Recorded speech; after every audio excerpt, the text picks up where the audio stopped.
Now let's move on to the further part, that is migration of tribes in plantation and construction sites in industries as domestic workers. Now, what happened when they lost their homes, uh, their shelter? They started migrating towards cities and in plantation sites, at constructional sites and industries, and as domestic workers even in homes. Problems faced by Adivasis due to development. Now, what are problems they face due to the development? Forest land have been cleared for timber and to get land for agriculture and industry. What happened?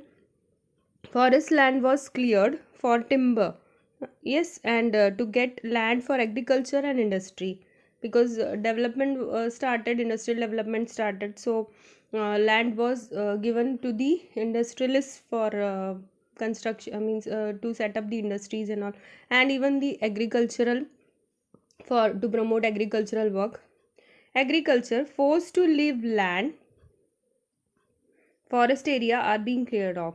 So for agricultural purposes, the people were forced to leave the land or sell off their lands to the government and the forest was cleared off. So that means their homes were being destroyed totally. Another thing which means which was the reason behind, means reason for the for losing their homes, was mining. Powerful forces have often taken over the lands of tribes and procedures are not followed. That means like mafias and all, no? What they used to do, they used to purchase the land at the price given by the brokers and all. Whatever price they are telling, for that price itself they used to purchase the land. Though it was illegal, still they tried to purchase the land without following the norms.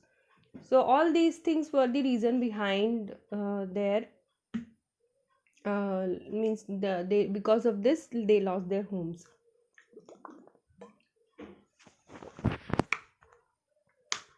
Huge tracts of dams have gone under waters of dams, leading to displacement. Another thing was construction of dams. It also required huge area, and many parts were flooded due to the construction of dams and all. And more than 50% of persons displaced due to mines and mining project. Some of them were displaced due to mining projects and all, mining works and all. Most of the land is covered by national parks, as 104 national parks covering area of 40,501 square kilometers and 543 wildlife sanctuaries covering 1,18,918 square kilometer. So ultimately they have to evict their homes. So let's continue the topic, that is understanding marginalization. Losing their lands and access to the forest means that tribal lose their means of main source of livelihood and food. So losing the land not only was the loss of shelter and food, but it was a loss of their cultural values and other things which were being connected to their day to day life. And that land was not only a source of income for them, but it was much more than that.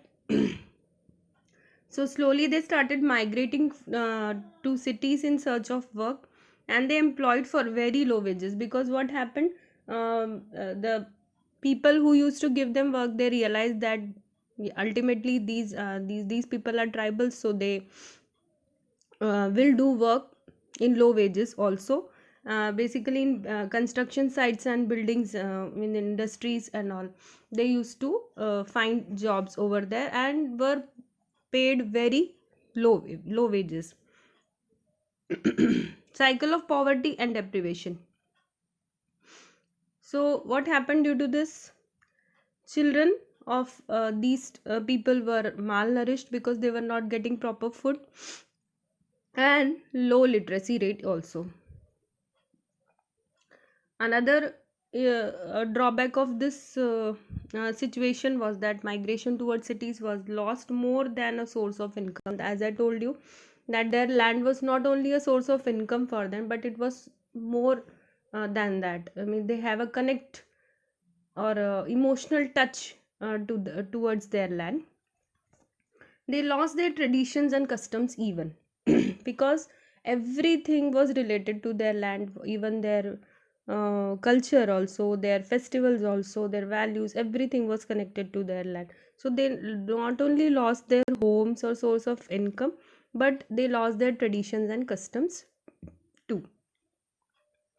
Now the next important topic which we need to discuss is minorities and marginalization.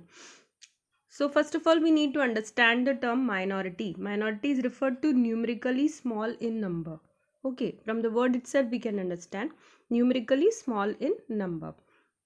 It encompasses issues of power, access to resources, and has social and cultural dimensions. So minority does not mean that a group or certain groups or communities which are numerically small in number, but also refers to the issue of power, what all powers they have, access to resources, and social and cultural dimensions too.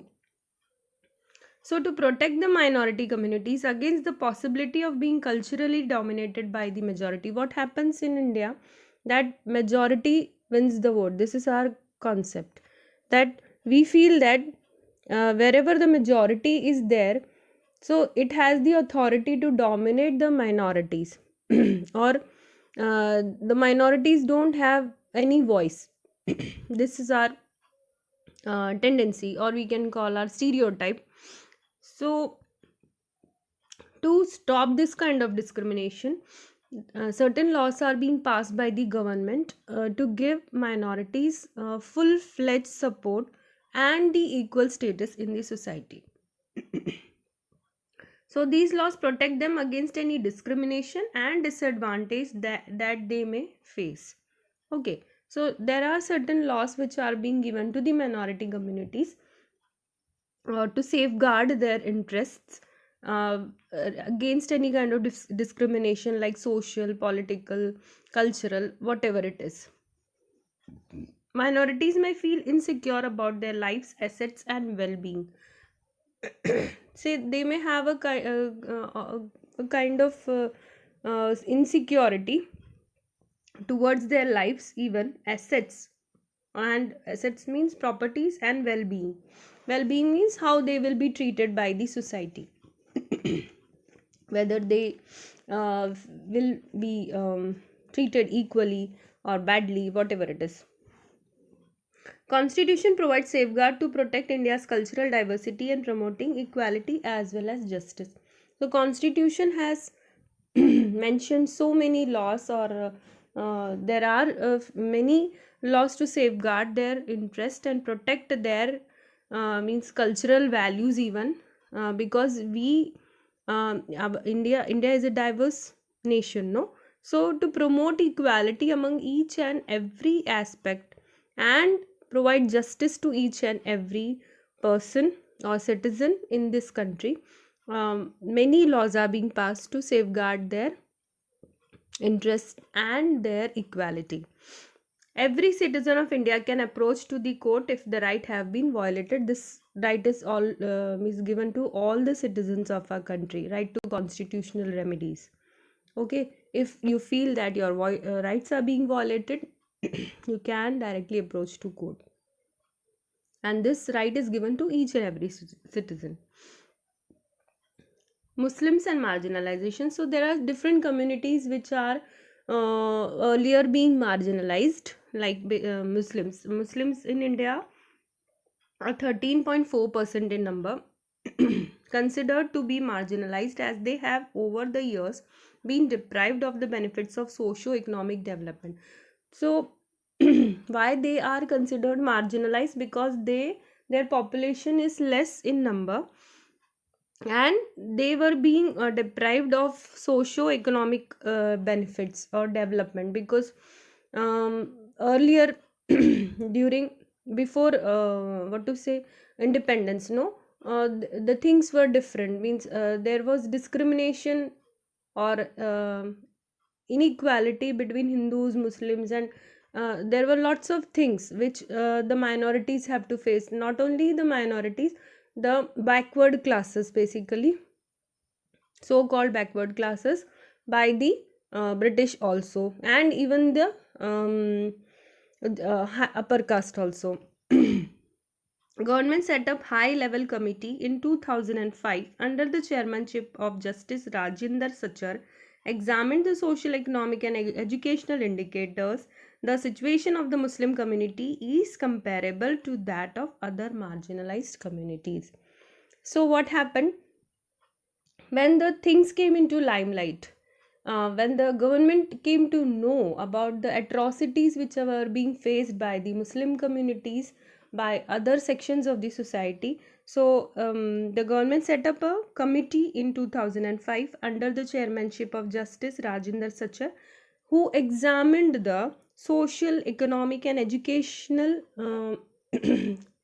indicators mean these areas were being examined, uh, and they came to know, a survey was conducted, and they came to know that Muslim community is also facing atrocities the way other backward classes are facing, okay, and are considered as marginalized communities even.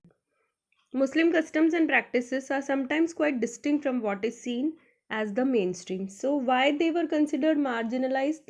One of the reason was their rituals, their practices, customs were quite distinct from the mainstream. Mainstream, that means the majority of the people in the society.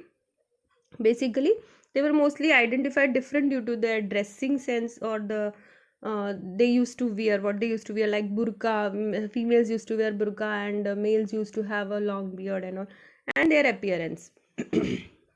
Muslims in some instances migrated from place where they have lived, often leading to ghettoization of community. See, ghettoization means a particular group of community which is being migrated due to certain reasons, like many things happened before independence and after independence also, like partition was done.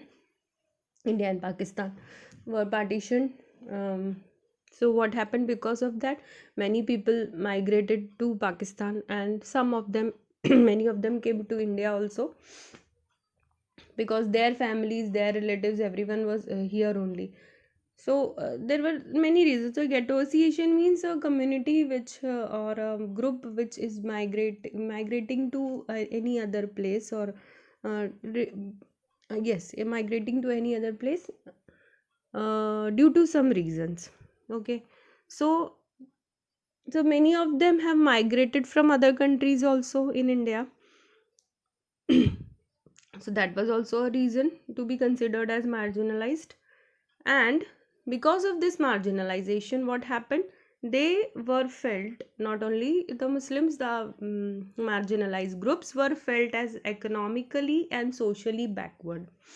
So we have a stake in protecting the rights defined in the constitution. So it is our sole responsibility of each and every citizen of India that we need to protect the rights which are defined in the constitution. Not only our rights, if the rights of any other person are being violated, that also we have to consider.